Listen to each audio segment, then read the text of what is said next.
Train like a warrior that runs through storms. Prepare every morning to battle. Map out what winning the day looks like and what it's going to take. Prioritize the day in time slots and attack each task like you are a mercenary. Don't plan for 72 degrees and sunny with a slight breeze. Plan for a hurricane. And in doing that, I was prepared to go through it. And I was ready to get the shit beat out of me that day.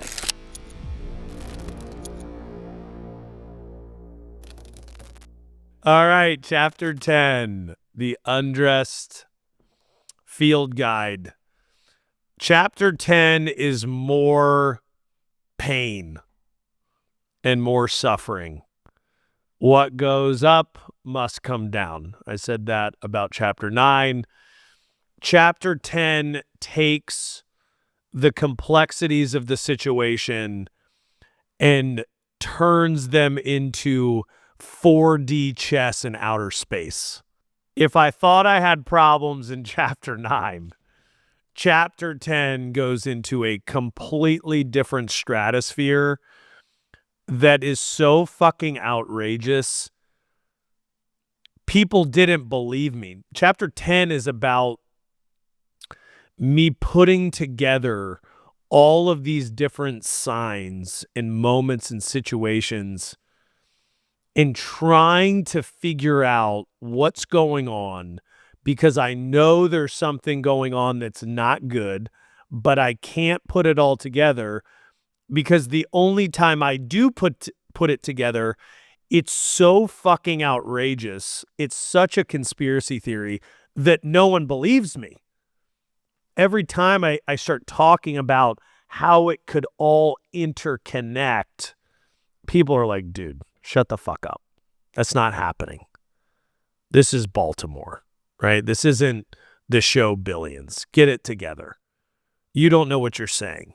You're grasping for things that just aren't there.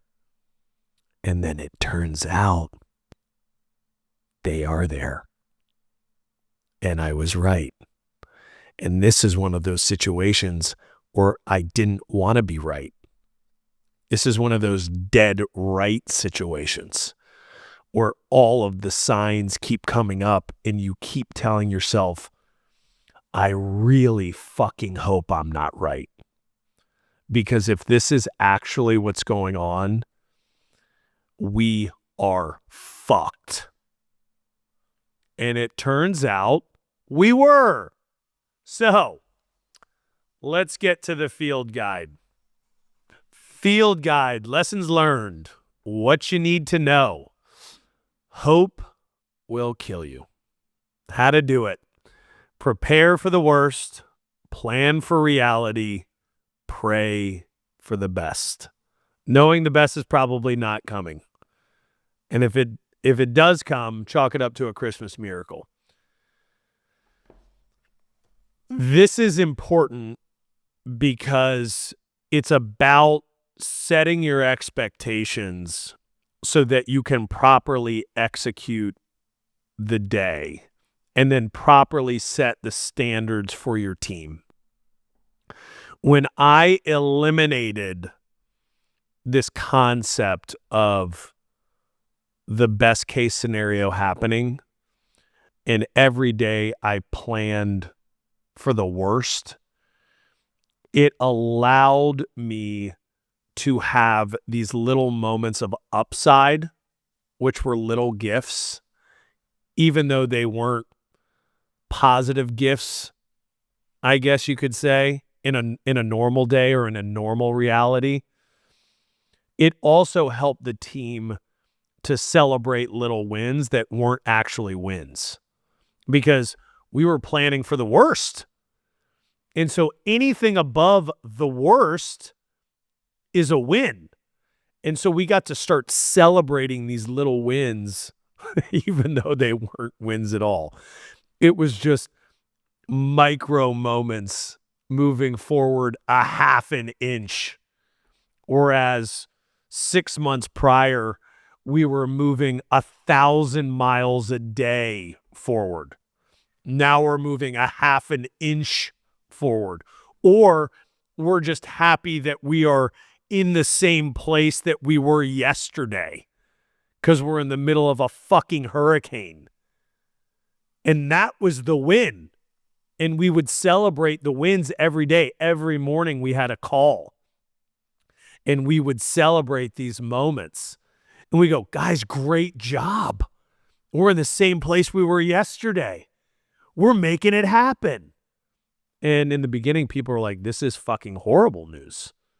But in reality, it allowing us to not move backwards and just to move forward was the key to our success. And so removing hope, removing the best case scenario from the situation so that I could look at the situation with open eyeballs and plan for the worst in these dark times allowed me to create wins so that the team could stay positive and focused. What you need to know. Train like a warrior that runs through storms. Prepare every morning to battle. Map out what winning the day looks like and what it's going to take. Get visual with it. Prioritize the day in time slots and attack each task like you are a mercenary. Don't plan for 72 degrees and sunny with a slight breeze. Plan for a hurricane. Train like a warrior that runs through storms. This goes back to preparing to succeed. If you go into the day thinking it's going to be 72 and sunny with a slight breeze, and there's a hurricane, you're going to be very upset. If you go into the day and plan for a hurricane and it's just torrential downpours, you're going to be very excited. Fuck, man, the winds weren't even that bad today. This is pretty great. I could go on a wet walk if I wanted to. That mindset shift and that mental preparation shift was the key to making it through the storm and through the chaos and through the suffering. And so my morning routine, waking up at 4, journaling, meditating, giving gratitude, taking an ice bath, doing a sauna, doing breath work, praying, reading Stoic philosophy, reading the Bible. All of that was preparation for me to go through hell that day.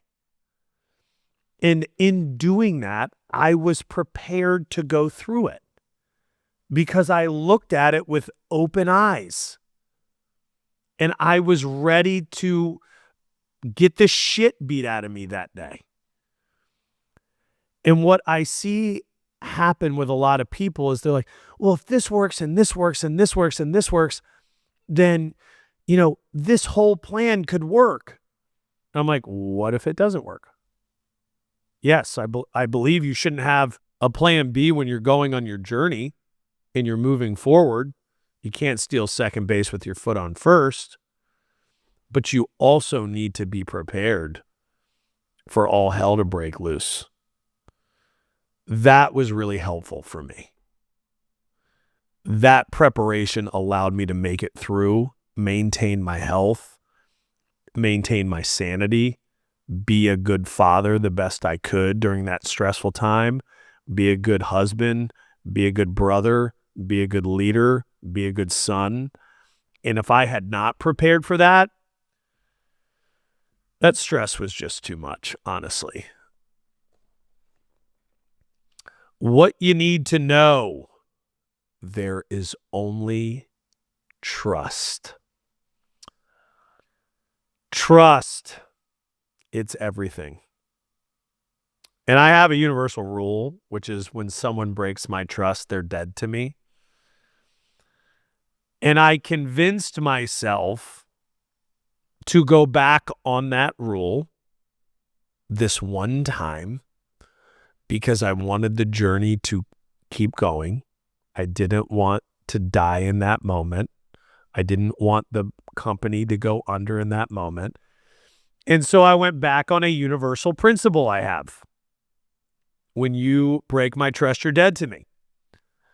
And in this situation, I went back on it. And I set the stage for unbelievable amounts of chaos and stress. Now, I don't know what would have happened on the other side of that because I didn't do it. But what I did figure out was behavior is consistent. And if someone breaks your trust once, they're going to do it again. And the insane, elaborate coup that ensued was biblical. It was mythical. It was hard to believe and process. And I often think about the moment where I was forced to make that call. And I think about sometimes what would have happened if I didn't make the call. Would that have been the end of the business right there? And, who knows what I'd be doing now? In some sense of the word, I'm grateful I made the call because it burned that principle into my soul forever. And I will never go back on that universal principle ever again. So a little baptism by fire for you. I don't recommend it. But let me tell you, I don't care how much money they have. I don't care what they promise you. If you can't trust them, they are nothing. Stay away from them. Napoleon Hill says, you would be better off paying them to stay away from you. You would get farther that way. And honestly, in retrospect, I completely agree. Chapter 10, Undressed Field Guide, limited series podcast. Next time we chat, we will be on Chapter 11. Talk to y'all soon. Bye.